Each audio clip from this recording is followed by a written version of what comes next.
So, Ben Olsen, head coach of the Houston Dynamo, was trending this week.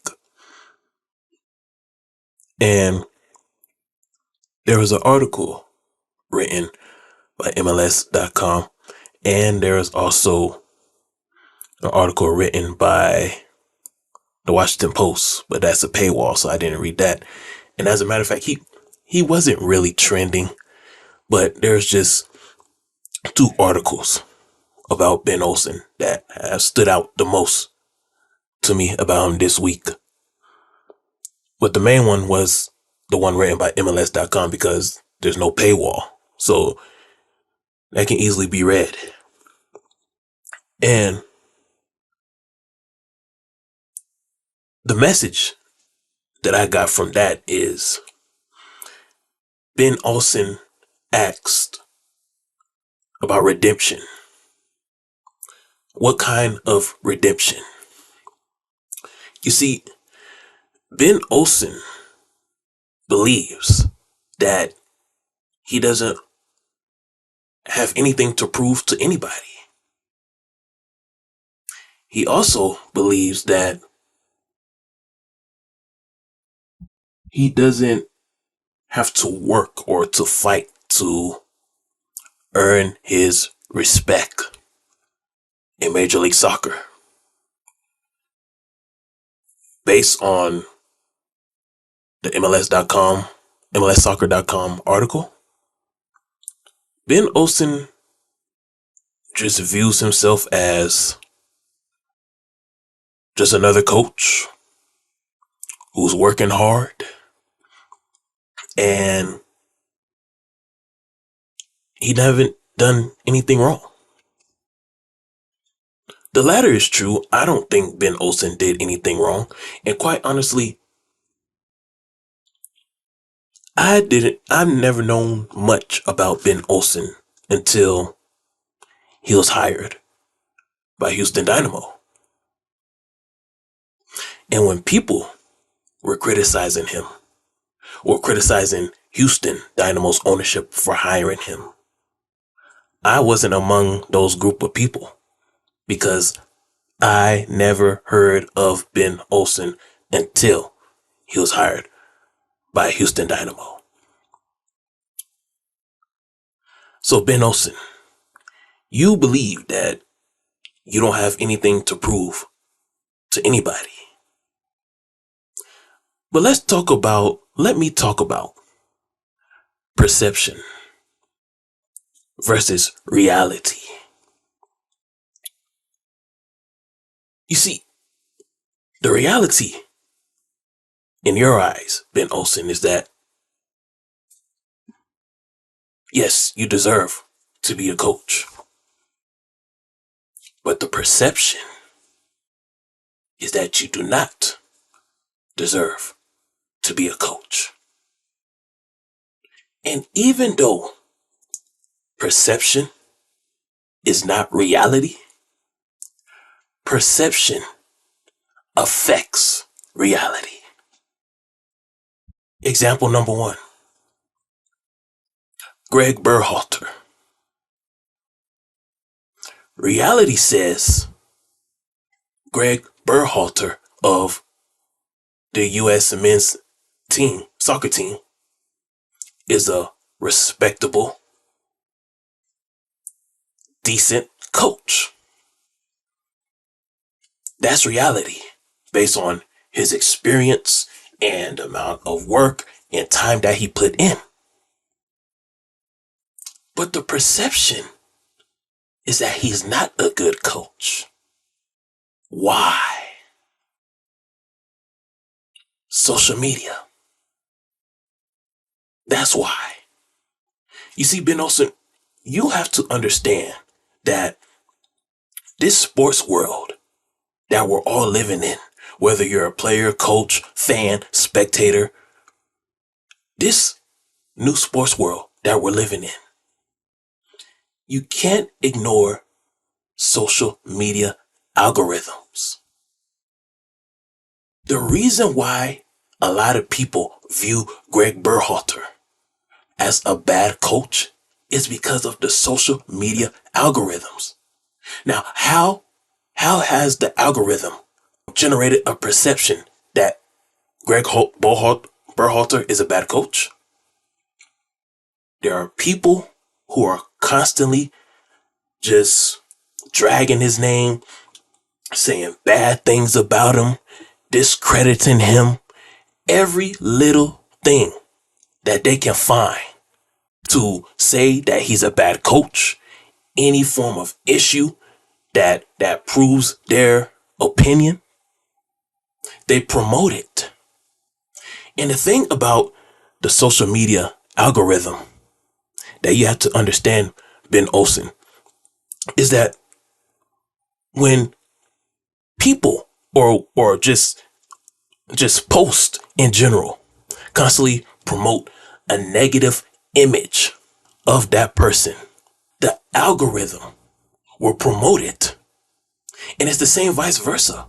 When there's a large group of people posting positive things about a person, the algorithm will promote that also. You see, the algorithm promotes popularity. So if a large group of people are posting negative things about a coach, the algorithm will promote that. And because a lot of people, at least these past 4 or 5 years, they have been just posting just negative things about Greg Berhalter, the algorithm has promoted that. And now the perception for a lot of people who don't watch the U.S. men's national team, when they think about Berhalter in general, it's automatically a negative perception that he cannot coach because the algorithm has promoted negativity based on people constantly posting negative things about Berhalter. There is no doubt in my mind that that foolish scandal that took place with Berhalter a couple months ago, there's no doubt in my mind that would not have gone on if the algorithm didn't promote negativity about Berhalter. Now, who controls the algorithm? It's the people. The people are the ones that controls the algorithm. The algorithm promotes popularity. So if people are constantly posting negative narratives about a person, the algorithm will promote that. And it's the same vice versa. If people constantly post positive things about a person, the algorithm will promote that. The algorithm generates based on popularity. Whatever is popular, that is what the algorithm will promote. So the perception before you taking over Houston was that you were a bad coach. DC United struggled under you. That's what a lot of people were saying in the social media world. But thankfully for you, Ben Olsen, because Houston Dynamo and MLS is not as popular as the national soccer team, the algorithm didn't take hold of that negative perception of you and promote that. However, the perception is still there that you're not really a good coach. Now, I don't know what happened during your time at DC United because I wasn't watching soccer in the 2010 decade. And before the 2010 decade, the only time I heard about soccer was an ESPN Freddie Adu promotion. And I think that was either in 2002 or 2003. So before 2021, the only time I thought about MLS was when was that one ESPN segment where they promoted Freddie Adu, and they said Freddie Adu is going to be the next great, not only the next great soccer player, but he's going to be the next great American sports athlete of the millennial generation. Millennial Gen X generation, one of those generations, whatever generation Freddie Adu is part of. So I don't know what happened during your time at DC United. The only thing I know is before you took over Houston, a lot of people were saying that you are a bad coach. Now, that perception is dying off because of your US Open Cup win over Lionel Messi.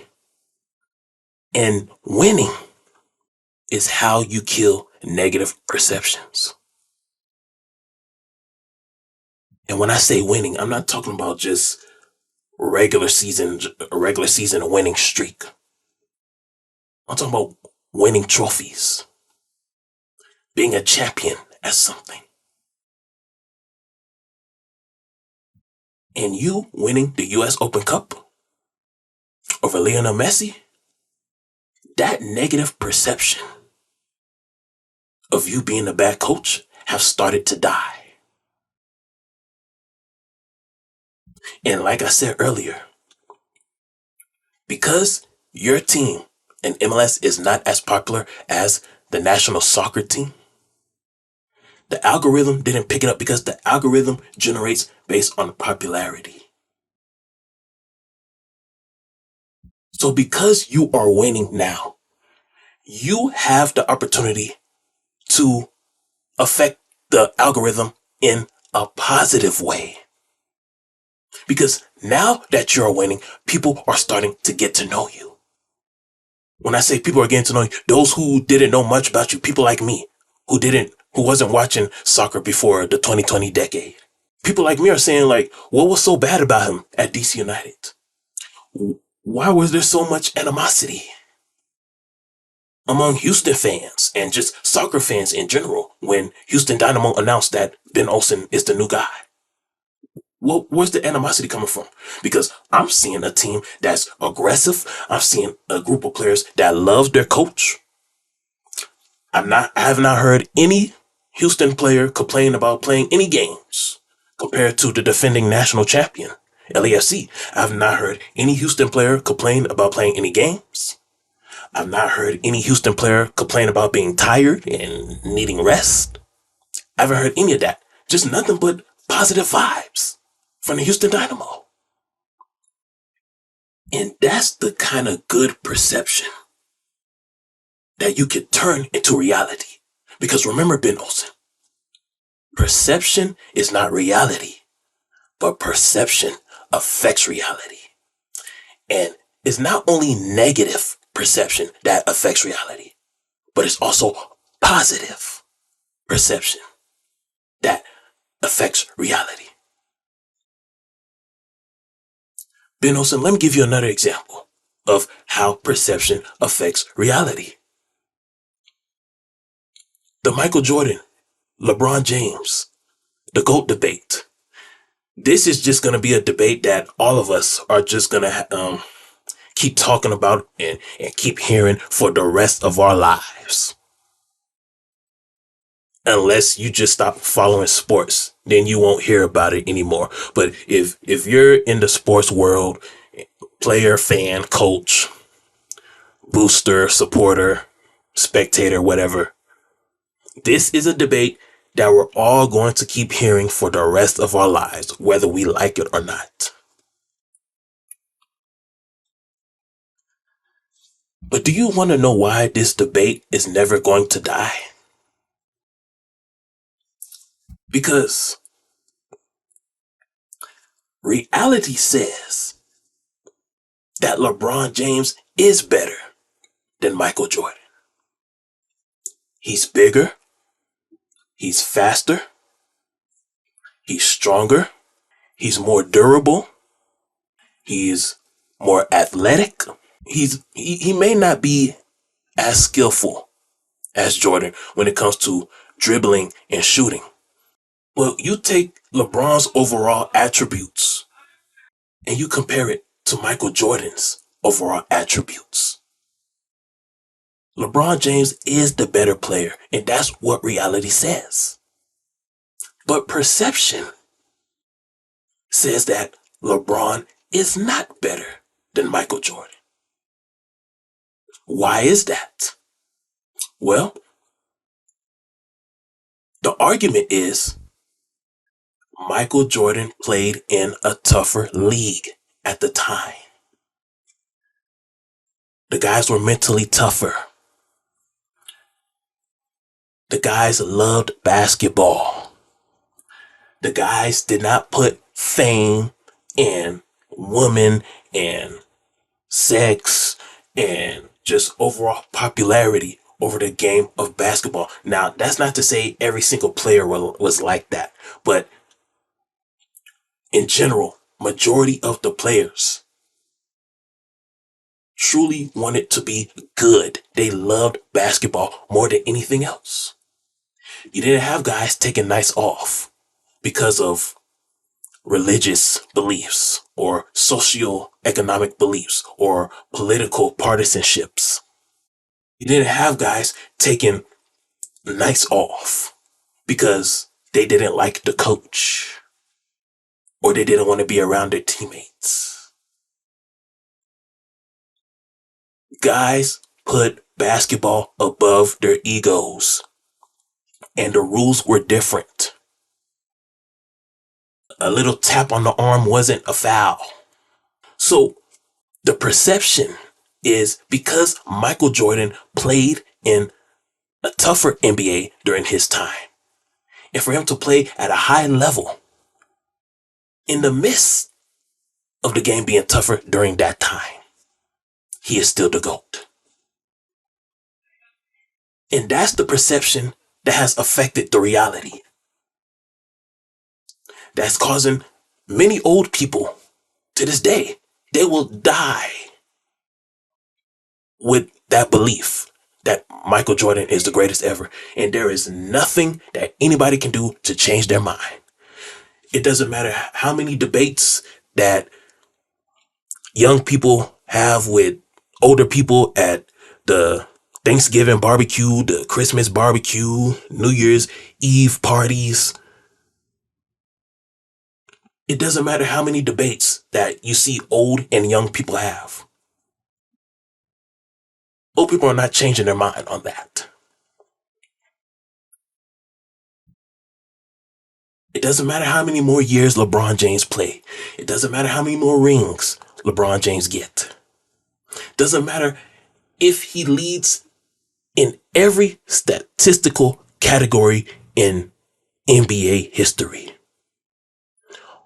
Old people, boomers, and probably like 75% of the Gen X's, they will die believing that Michael Jordan is the GOAT. And Michael Jordan is aware of that perception, which is why he sends his friend Stephen A. Smith text messages every now and then telling him what to say on his show to promote the Jordan image, to promote that, to keep that perception alive.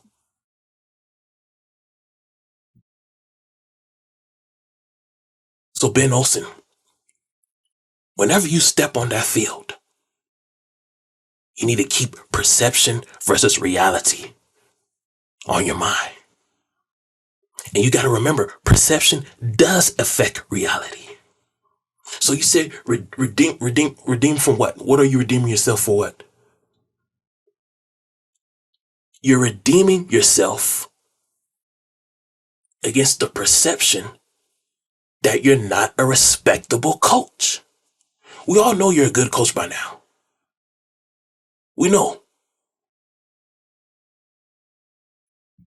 But that perception is still alive among many, which is why Houston Dynamo hasn't been a sellout, a crowd sellout at any of your playoff games yet, because that perception is still alive.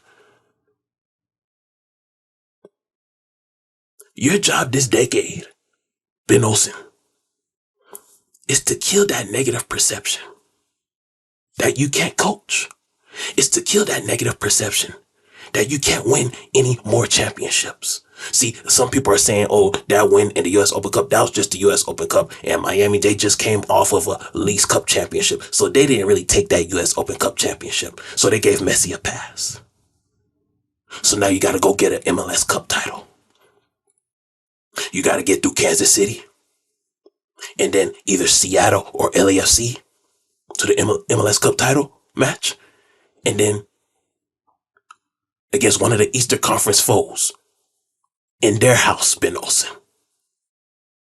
Because the four remaining, we all know that the four remaining Eastern clubs in the playoffs, they have higher rankings in the Supporter Shield standing. You got the US Open Cup, but people, they gave Messi a pass for losing that. So they say you're a lucky Ben Olsen. So now you just got to keep winning championships. You got to keep getting trophies. The more trophies you get, the more the negative perception dies. You kill the negative perception by winning championships, Ben Olsen. So you say, what am I redeeming myself for? You're redeeming yourself. You're proving that you are a respectable coach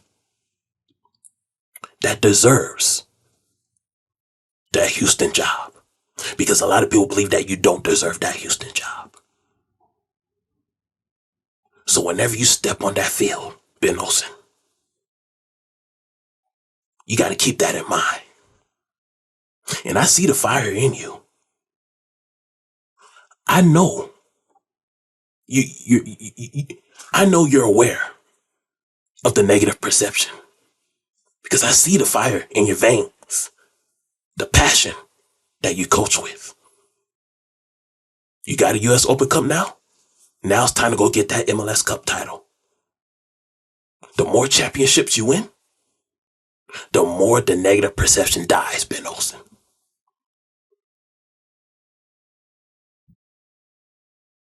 You are redeeming yourself to prove that you are a respectable coach. That's what you're redeeming yourself for. Because whatever happened at DC United, a lot of people believe you don't deserve it.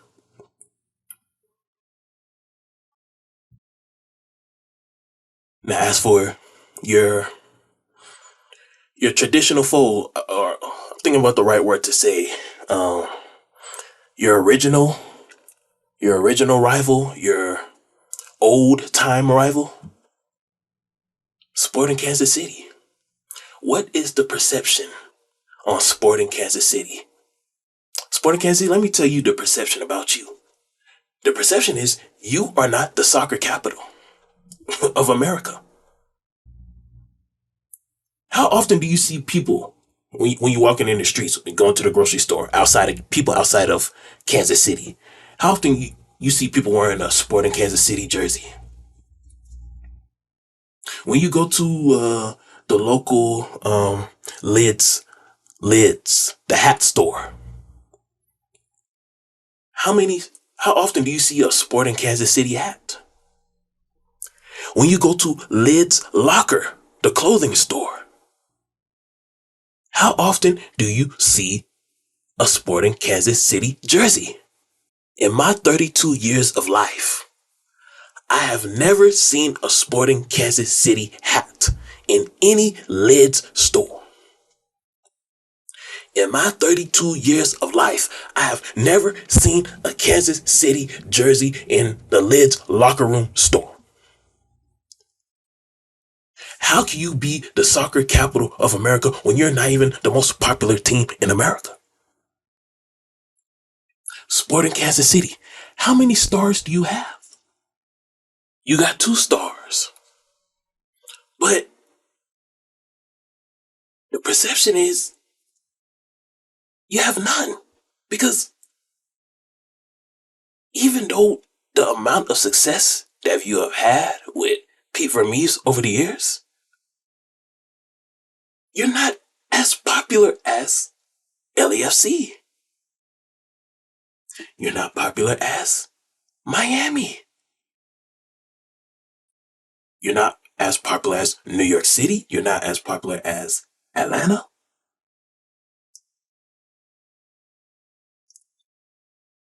You see, Kansas City, even your arch rival, St. Louis City, they were more popular than you this year. That's largely because they surprised everybody and they were winning. Nobody expected them to be this good. But still, Kansas City, the perception is you are not the soccer capital. And a lot of people believe that the whole soccer capital moniker is just self-proclaimed by any sports fans. I mean, soccer fans that love soccer. A large group of soccer fans who love soccer in a certain city, they call themselves the soccer capital. That's the perception now because everybody's calling themselves soccer capital. Even soccer fans in New Orleans, Louisiana, they call themselves the soccer capital, and they don't even have a major professional soccer team. So Kansas City, you are a light heavyweight, and that's something I'm going to talk about later this week. The difference between heavyweight and light heavyweight and lightweight. Those are the weights, and no, I'm not doing welterweight and middleweight. Either lightweight, light heavyweight, or heavyweight. And I'm going to talk about that later this week. Kansas City, you're a light heavyweight. And quite honestly, I had to do extra research to make sure I had the right data about you before I just start talking about you. Before I say the wrong thing. But this here, Kansas City, before I move on to talking about somebody else, you got two major rivals who's alive and well. Houston, which is your legacy rival, and St. Louis, which is your regional rival. Both of these teams have played better than you this season. Both of your rivals are ready to take MLS serious. Both of your rivals are hungry for championships. And yes, St. Louis is hungry for championships. Let me tell you something, Kansas City. Don't get comfortable because you eliminated St. Louis from the playoffs. Because St. Louis, they're going to come back in 2024 stronger than what they were in 2023. Because now they have a full year of experience. So now they know how to balance the MLS regular season with US Open Cup. They know how to balance it with Leagues Cup.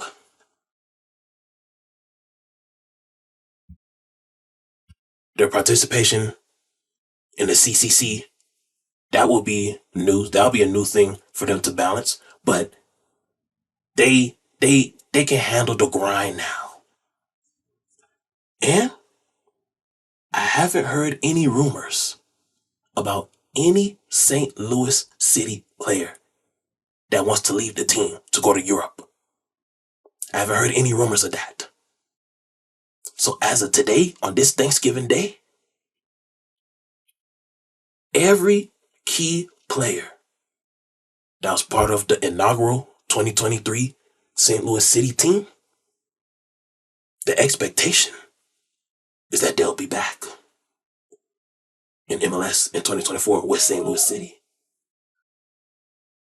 And they're going to be hungrier. And they're going to be more aggressive. And they're going to be more skillful. And they're going to be more knowledgeable of how to succeed in MLS.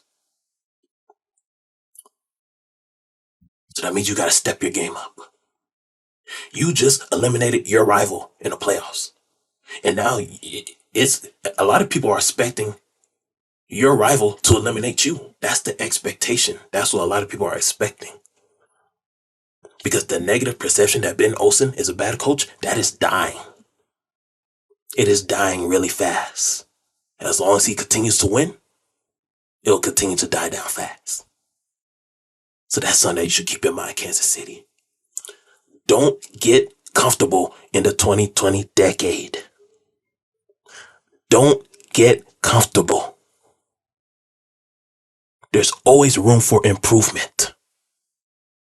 Never be satisfied with just a win. Always look for ways to do more, to do better. Because St. Louis and Houston, they're championship minded. We don't know if you're championship minded yet, Kansas City.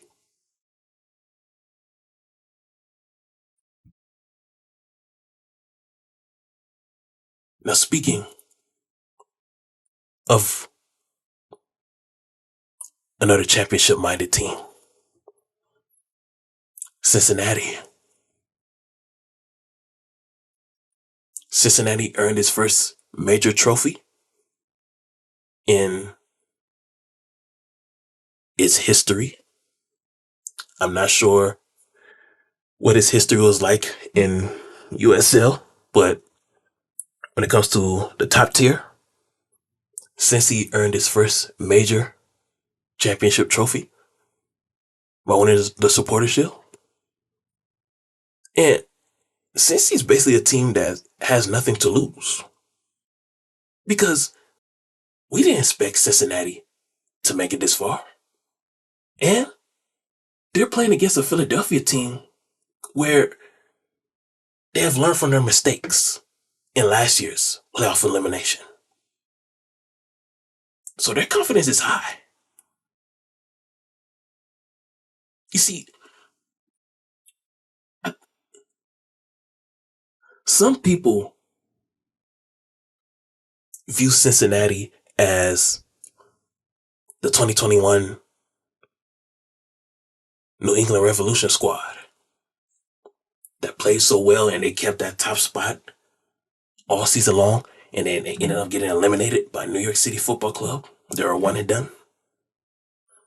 This Cincy team is better than that 2021 New England Revolution supporter group club. Number one, these guys played together. They're familiar with the system. They've been playing in the system for long. They basically took Philadelphia's blueprint. But they look better. They look more skillful. As for you, Philadelphia, I don't know. A lot of us don't know what to expect. Yeah, you beat New England in the first round. Look, you're better than New England. Most people had you beating New England. You're 10 times better than New England. You're a better organization, better coaching staff, better players. You're just an overall better team than New England. But you're going against a team like Cincy. They took your blueprint. They're the exact replica of you. In Philly, you are known as a team that chokes. You choked in last year's MLS Cup title match. You choked in the CCC against LAFC. You choked in the League's Cup. A lot of people are just waiting for you to choke so they can laugh at you. Philadelphia Union, you are turning into the class clown of MLS. It's getting to a point where people are making a mockery of you because they think that you're afraid to get the job done. They think you're not tough enough to get the job done. And honestly, I'm one of those people who believe that. I believe that you get nervous when the time comes for you to finally win a trophy. I think you get nervous. The pressure is too much, and you choke under pressure. That's what I believe. But how about you prove me wrong? I'm not ashamed to come back and say that I'm wrong about something. Like when I said the Seattle Sounders, I said their championship window closed, and they proved me wrong. I came back and said the Seattle Sounders were right, and I was the fool. And I'll do the same thing for you, Philly. You win the MLS Cup title this year, I will dedicate a monologue and call myself a fool just like I did for the Seattle Sounders. I have no problem in that. Because I want to see good teams perform well. And you're a good team, Philadelphia Union, but I don't believe you believe that you're a good team. Because if you believe that you're a good team, you wouldn't choke when the pressure increases and people are expecting you to win a trophy. You don't believe in yourself. Because if you did believe in yourself, you wouldn't choke the numerous times that you do choke. Now, speaking of a team who I don't think is going to choke at all, and a team that may mess up my bracket again, the same way that Philadelphia messed up my bracket against New England, the Columbus Crew. Columbus Crew,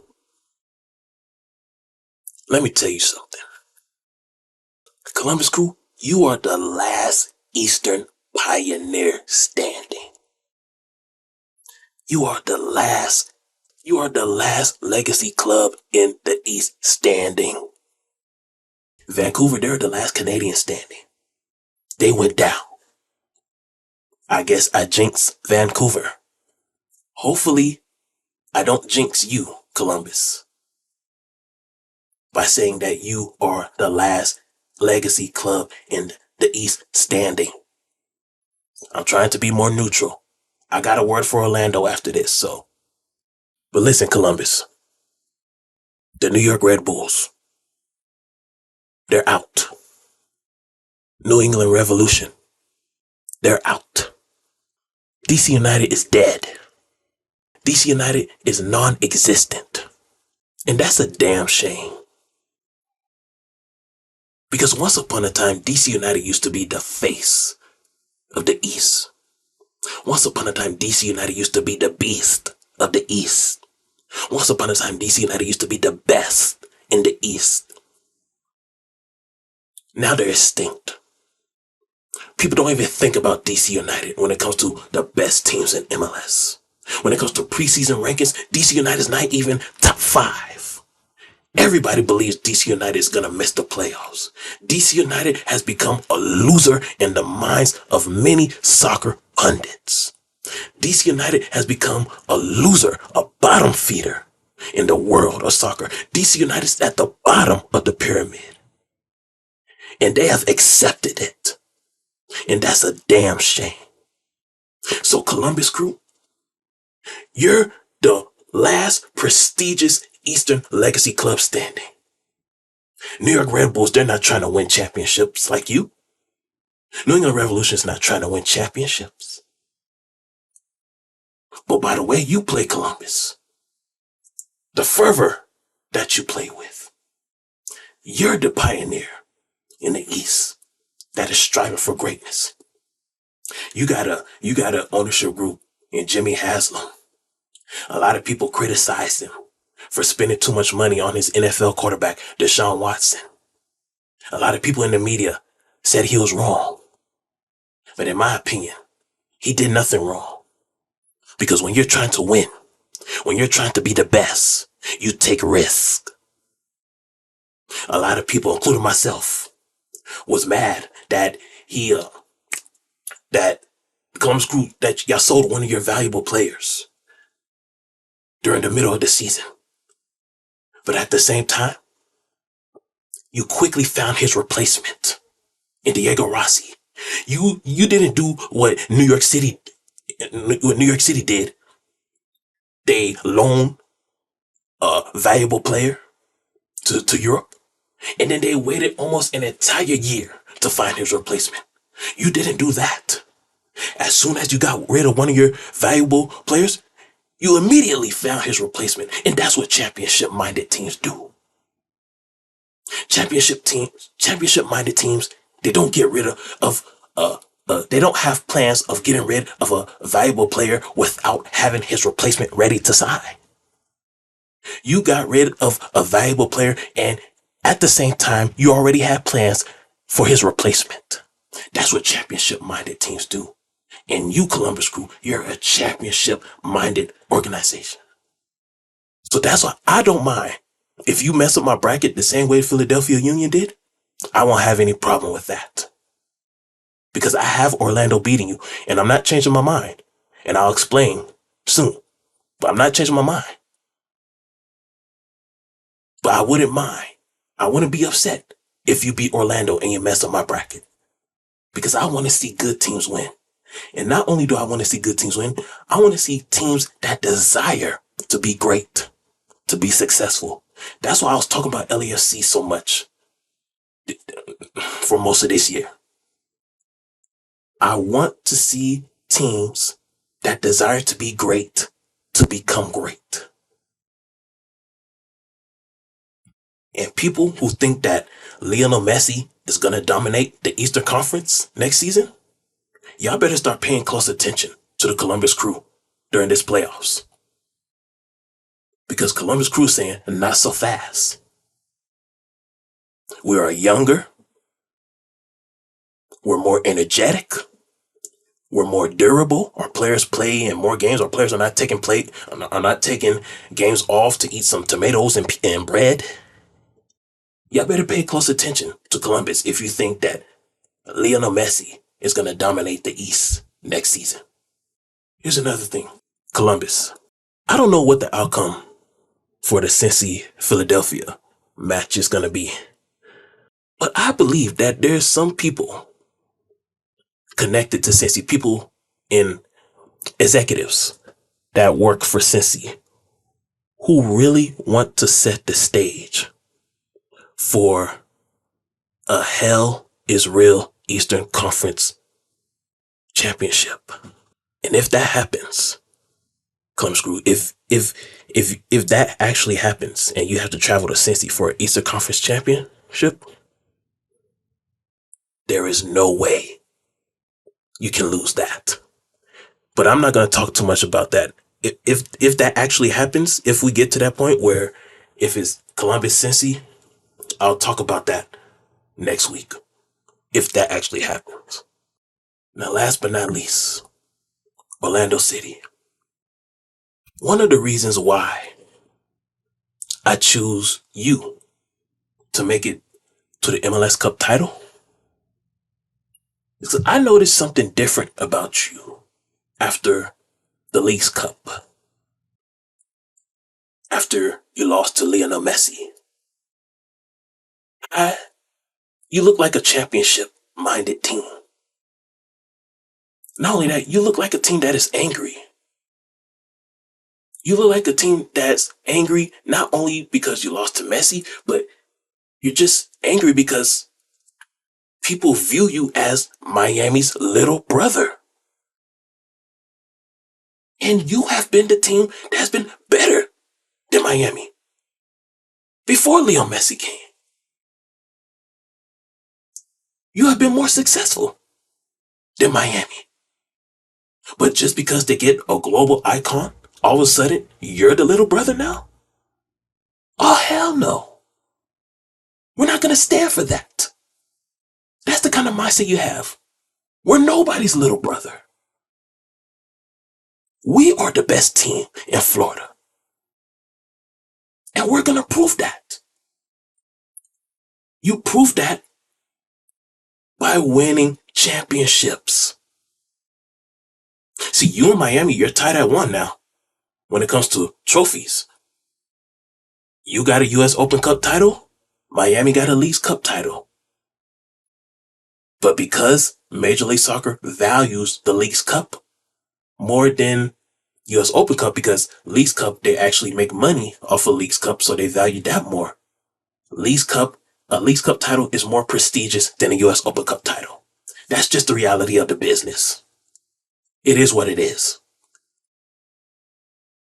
So, Miami's Leagues Cup is cherished more by Major League Soccer than your U.S. Open Cup title. So you know what you got to do, Orlando? You got to get a star before International Miami. As of right now, none of you have stars. Both of you are zero.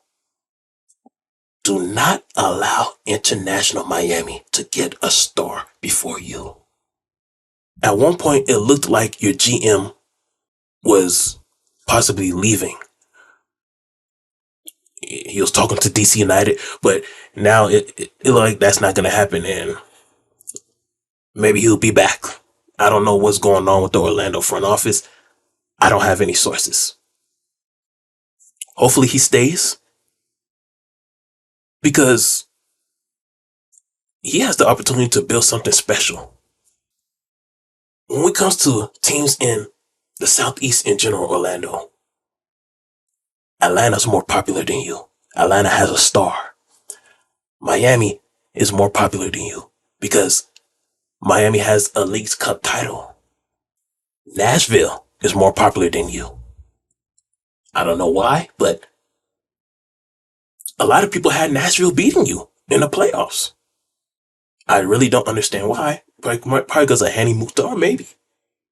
Orlando, you want to use this decade to show the MLS world that you are the king of the South. Your logo is a lion.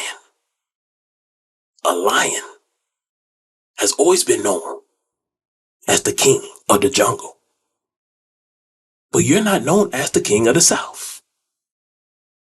Let's start your championship run. This offseason. Let's start it right now during this playoffs. If you win out in the East, you will host the MLS Cup title match. All you have to do is win out, and you will have the opportunity to win an MLS Cup title in your house.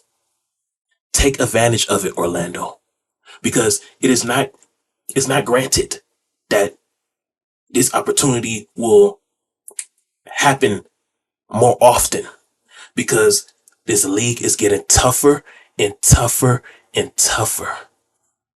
Great opportunity for you to win, to earn your first star in your house, because you have higher ranking than everybody remaining in the playoffs except Cincy. Look, all you just have to do is win out. If you win out, you host an MLS title in Orlando, Florida.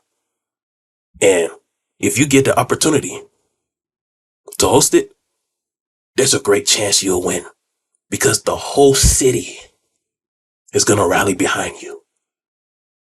Think about it, Orlando. The Orlando Magic of the NBA, they have never won an NBA title. As long as they have existed, the Orlando Magic has never won an NBA title. There's no NFL team in Orlando. There's no Major League Baseball team in Orlando. There's no NHL team in Orlando. Central Florida, they have never won a national championship. You, Orlando City, can be the first major professional sports team in the city of Orlando to ever win a league title.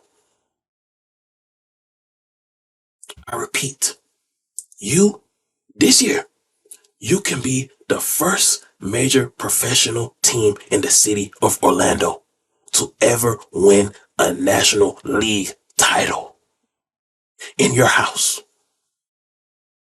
The Magic has never won a championship, an NBA title, and there's no NFL, NBA, or NHL team. The stage is already setting up nice for you. All you have to do is just win out, Orlando. So just keep that in mind as you continue your playoff run. You have the opportunity to make history in the city of Orlando. And not only that, you get a star before International Miami, then Florida will be your state. I know popularity says that Florida belongs to International Miami. But when it comes to competition, Florida does not belong to anybody right now, because none of you have stars. Miami don't have a star. You don't have any stars. So Miami is not pink. Miami is not black. Miami is not purple. Florida is not pink. Florida is not black. Florida is not purple. Florida is not gold. Florida is nothing because none of you have stars. But you get a star before International Miami. Florida is yours. Florida will be purple and gold instead of pink and black. Do not allow International Miami to get a star before you this decade. It's going to be very, very difficult for you to win Florida if Miami gets a star before you because they're the popular team. And for someone who is unpopular to become more popular than someone who's already popular, that is very difficult. That is very difficult. So you keep that in mind, Orlando City. Make history. Become the first major professional sports club in the city of Orlando to ever win a National League title. You do that, Orlando City. And Florida will be purple for a very long time.